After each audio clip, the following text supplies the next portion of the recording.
Hey everyone, it is I, Sarah of the past, coming at you in the future, but really that makes no sense to you unless you saw that I posted a 3-doodler creation video in the same outfit on Friday. I'll link that in the description box below if you haven't seen it. But today is a Wreck This Journal video! It's the third one in the series. I'm so excited! There's enough of them now to where I have created a playlist. It is linked below. Week 1, 2, and 3. I cannot wait to do more. This series is so much fun for me, and I love that you guys have been enjoying it so much. If you're new to this channel, welcome, and don't forget to join the family by clicking the red subscribe button below. Also, if you enjoy Wreck This Journal as much as I do, or more, or if you just enjoy it, click the thumbs up button pretty please.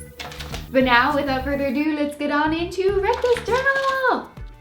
The first page that I decided to work on this week is the collect postage stamps off of your mail, and I actually have kind of been a secret stamp collector for many years. I actually did this when I was younger. My friend and I, we sent away for free stamps in the mail, and we tried to collect what we could, and we would cut them off our mail. We actually found this Looney Tunes album from the dollar store, and we decided to put all our stamps inside. We had the exact same one, and we thought we were the coolest ever, and I still do think that stamps are cool, but I don't really collect them anymore. If I do find a really cool one, I'll still cut it off my mail. My grandma and grandpa still to this day give me little bags of stamps when they're interesting. They cut them off their mail, and they think of me, and they give them to me. So some of these are from them as well. And when we get stamps from our relatives in Europe, we will cut the stamps off of those packages, mainly relatives from Finland and Slovenia. The stuff over there is a lot different than it is in the USA, so it's always so cool to look at. This page actually took me hours to complete because my mom brought me all my old stamps from home and I sorted them all. So I sorted all the flags and all the kind of cool things and then all the Christmas ones. And after sorting them, I picked out all my favorites, and then I decided on making them into kind of a pixel heart shape. But I finally caught up on the last season of Awkward from the fall. I had it in my DVR all this time while I was gluing stamps on and trimming them. I won't give any spoilers, but Jenna and Maddie have to be together, and I know I sound like such a sap.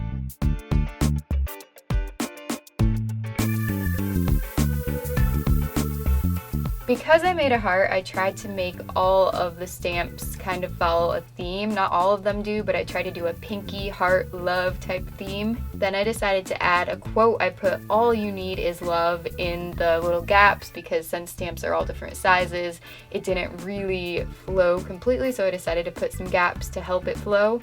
And then around that, I drew little dash marks with a Crayola marker, and that created the outline for the heart. Just in case it was hard to tell at first what this was, then this line will kind of give you the idea that it is a heart for sure. Next, before I get too far into the book, I want to crack the spine. And I don't want to do this in a boring way where I just bend the book with my hands and be done with it, so you'll see next what I do. Well, you already know because that's what the thumbnail of the video is. I'm gonna run this over with the car, but first I want to show you how I started to decorate it. I went with a very generic crack, kind of like a crack in cement, and I made jagged lines like this. We'll come back to this page in a couple minutes so you can see how I finished it off.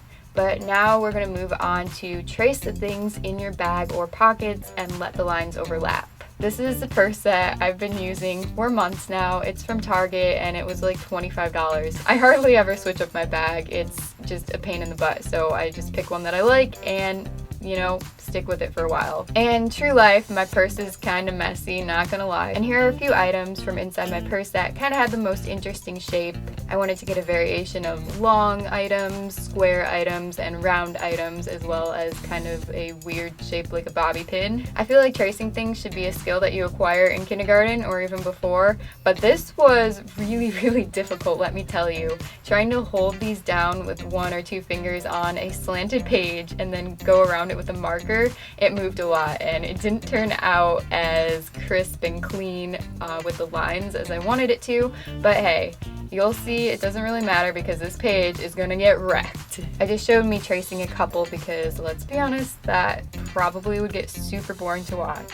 Now the book is prepared to get run over. There are strings tied around both sides, and the reason I did this page to run over instead of crack the spine is because this one's closer to the middle of the book. Okay. Want to record? Yeah.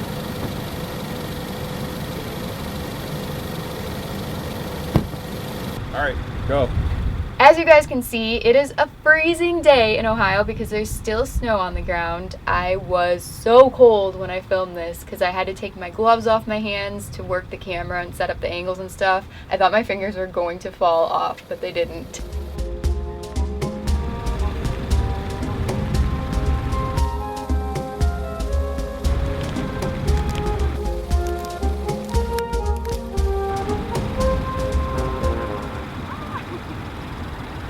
I took my car to a restaurant parking lot and set up a brown paper bag so the book wouldn't get completely ruined by all the rocks or little like debris in the parking lot. And then I, of course, ran it over. I set it up so the tire would be aligned on the book, and my fiance Craig was helping me. He was telling me if I needed to keep the wheel straight or turn it a little and when to start and stop because I did have 2 cameras set up, and if I would have kept going I would have hit my vlog camera. I had to run it over a couple times because the first time I couldn't see the pages for the thumbnail. Here's the aftermath of a car running over my book, and I looked it up on Google. The approximate weight of my car is like 3,500 pounds, so it's a lot of weight. The binding in the middle is kind of ripping, and it's just like the glue is coming away in that area. It was kind of scary, but also I enjoyed it, and it kind of gave me a rush, like, oh my gosh, I want to wreck some more things. Quickly, let's move back to the Crack the Spine page. I wanted to kind of come up with a concept that showed creativity coming from the book. So to me, the crack represents that creativity is spilling out, and it was once hidden underneath. Now it is emerging from the ground or wherever the crack is occurring. I just did a simple rainbow design with my Crayola markers and made kind of circly shapes to color it in, and that's it. I don't know if I want to add a quote to it or just leave it as is, and you know, I know in my mind what it means without spelling it out on the page. Really simple, but sometimes that brings a more powerful message.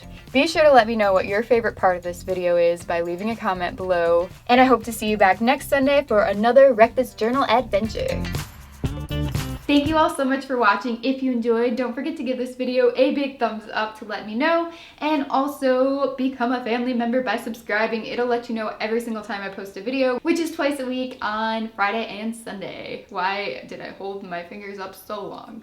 You can also follow me on social media, Snapchat, Instagram, Facebook, Twitter, and Crafty Amino. All those links are in the description box below as well. I hope you guys have a great rest of the day, and I'll see you very soon. Bye!